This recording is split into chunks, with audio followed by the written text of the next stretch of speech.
Elle pensait juste passer une nuit, mais elle a failli ne jamais sortir vivante. Ce jour-là, une prostituée arrive chez un nouveau client pour une nuit censée être banale. Après un bref échange, elle demande poliment s'il y a un coin pour se rafraîchir. Le client lui indique les toilettes, mais en ouvrant la porte, elle découvre l'impensable. Une pièce étrange, sombre, remplie de symboles bizarres, de statues, de calebasses. Tout ce qui montre clairement que ce gars n'est pas normal. Ce n'est pas un simple client, c'est un ritualiste. À ce moment-là, son cœur bat très fort. Elle est figée.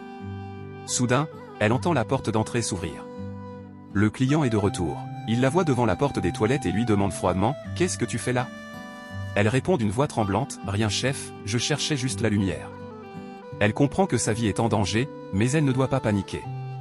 Alors, pour trouver un prétexte de sortie, elle dit calmement « Chef, au fait, on s'était dit combien pour la nuit déjà ?» Le gars répond « C'est 50 000 francs CFA. » Elle enchaîne « Ah non, chef. Je crois qu'on s'est mal compris.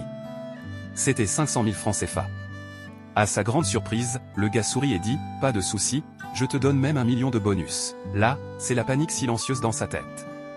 Elle voulait juste créer une excuse pour fuir, mais l'homme semble prêt à tout. Et ce n'est pas fini. Restez bien jusqu'à la fin de cette vidéo, car la suite va vraiment vous choquer. La fille tente alors un autre plan. Elle lui dit « Je vais juste sortir un instant acheter une cigarette, pour me sentir plus à l'aise. » Mais le gars rigole et dit « Tu tombes bien, moi-même je suis un fumeur. Il y en a plein dans le tiroir là-bas.